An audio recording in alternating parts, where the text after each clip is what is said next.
Hey everyone, Chris here with more stories in cardboard. Today's video is going to be the first of a two-part series where I look at a card of each member of the NFL All-Decade team from the 1950s. In the first one, I am going to do the offensive players first, and then in the second video, I'll do the defensive players. Now, this list was compiled in 1969 as part of the NFL's 50th anniversary celebration, and it was put together by Pro Football Hall of Fame writers. So it's really kind of an interesting list because a lot of these guys saw these players play, and it's just kind of interesting to see who they thought were the best players of that era. So to start with, they had three quarterbacks on this list.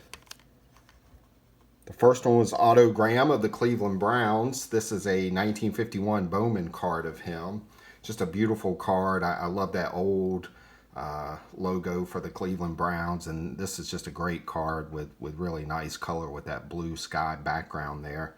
Now, Graham played in a total of 10 championships in every year that he played. He never missed playing in a championship game in his 10-year career, and that included playing in 4 and winning all 4 AAFC championships. And then he also played in 6 NFL championships, and he won 3 of those for a total of 7 championships.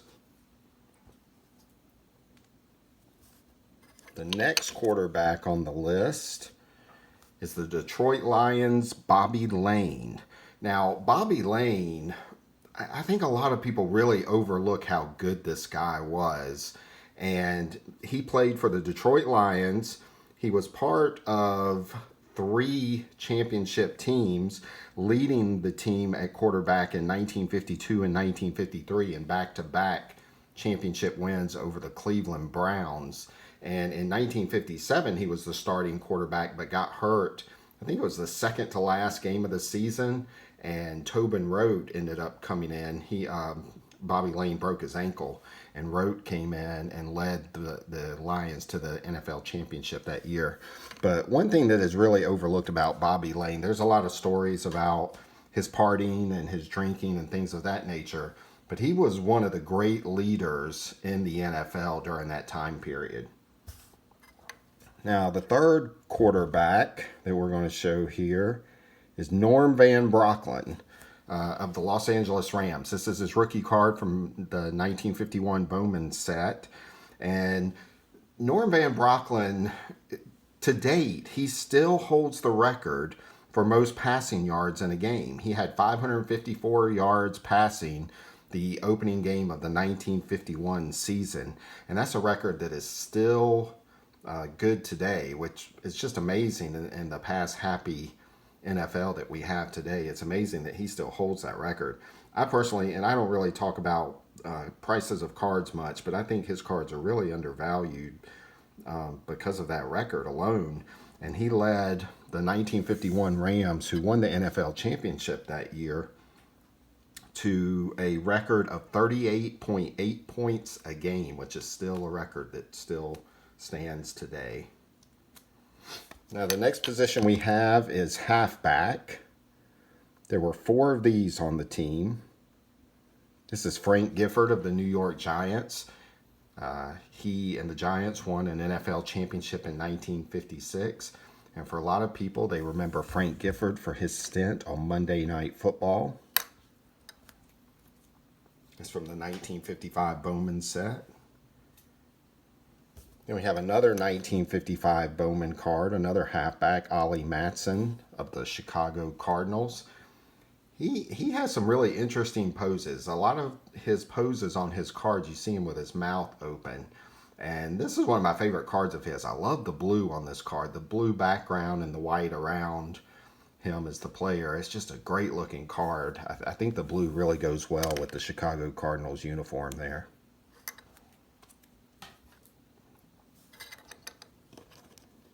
Another player we have, this is a 1959 Topps of Hugh McElhenny.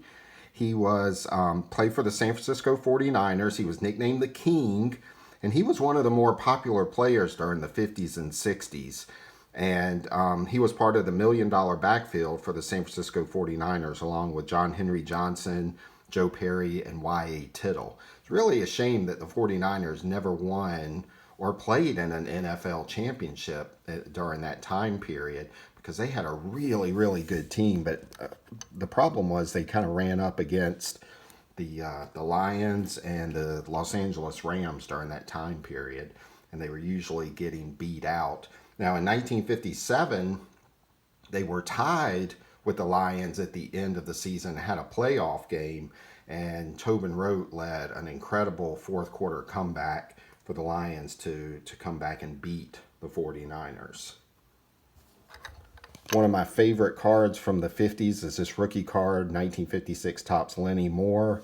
Lenny Moore was just a fantastic player with the Colts.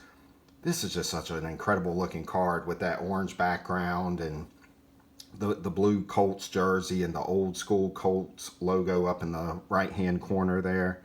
Now, he really helped the Colts to back-to-back NFL championships in the 1958 and 59 season. This is just one of the best looking football cards of the 50s, in my opinion.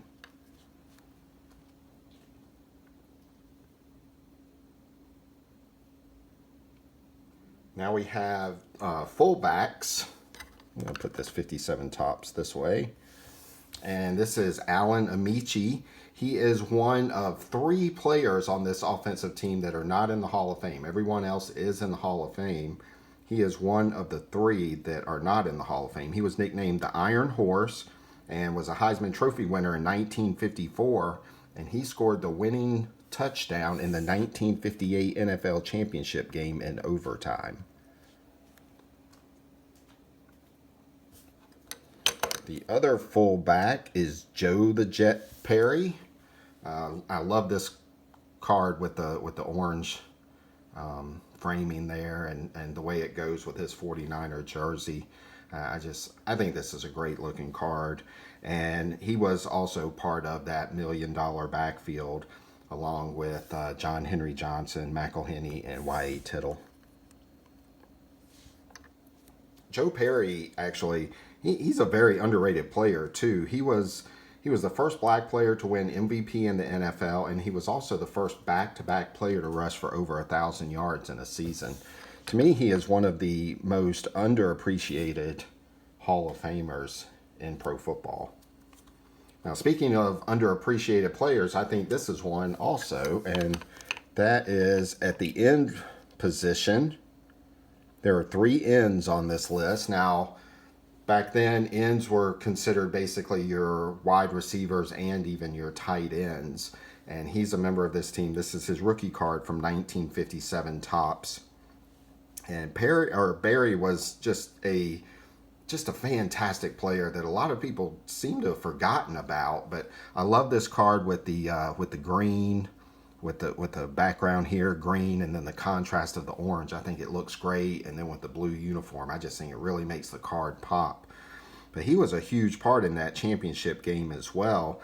He had 12 receptions for 178 yards and a touchdown, and caught 3 straight passes to help march the Colts down the field to send the game into overtime. Now, when he retired, he was the leading receiver for receptions and for yards receiving when he retired from the NFL. Just a great, great receiver. And if you look at some of the old films of him during the 50s, he was really a step above of most of those players.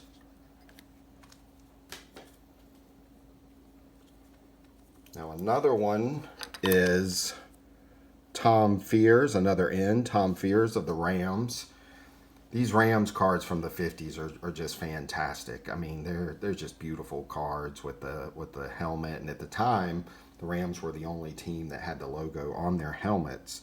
And now, Fears was the first Mexican-born player to be drafted in the NFL.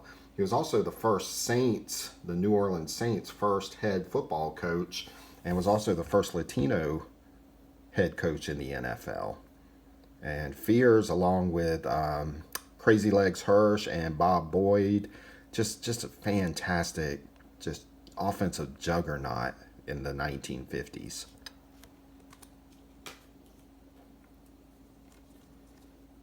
And another one of the ends, this is the second player that is not in the Hall of Fame on the offensive side. This is Bobby Walston of the Philadelphia Eagles. This is his rookie card from the 1953 Bowman set, or I'm sorry, the 1952 Bowman set, the 1952 large set. Just a fantastic card in my opinion. Just the way he's kind of looking as the ball is coming in, that pose is just beautiful. And the yellow background with the green jersey and that old blue Eagles logo. It's just a fantastic looking card. Again, he is not in the Hall of Fame. One of 3 on the offensive side, and there is 1 on the defensive side as well. And then they did kind of a combination of end and halfback and put Elroy Crazylegs Hirsch in that spot. Now, this is one of my favorite players to collect for vintage football cards. And in the 1951 season, this is a 1951 Bowman card of him.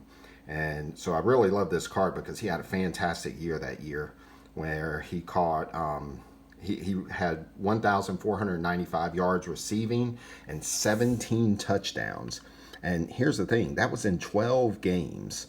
So that was a pace to go for over 2,000 yards receiving.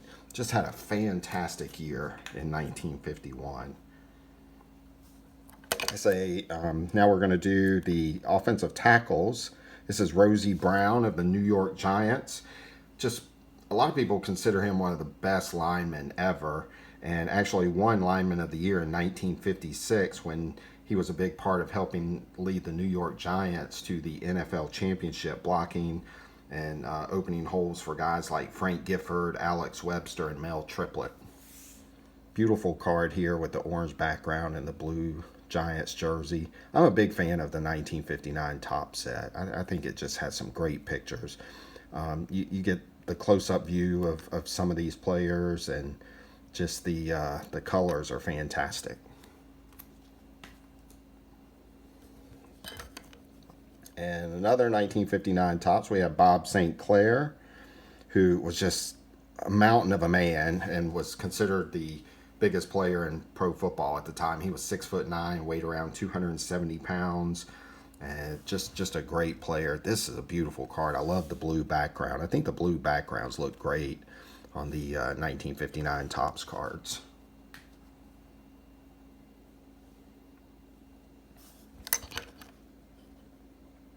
And this is the third player that is not in the Hall of Fame. This is guard Dick Barwegen.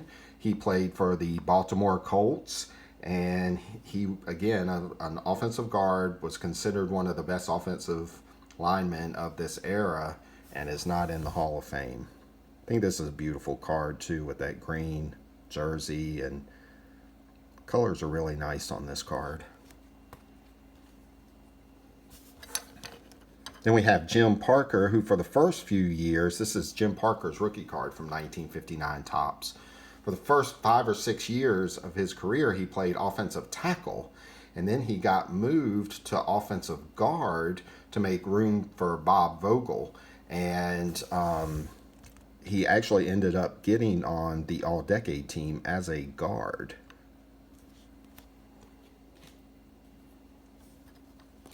And the other guard is Dick Stanfel, who played for the Detroit Lions. And as I said earlier, the Detroit Lions won back-to-back NFL championships in 1952 and 1953.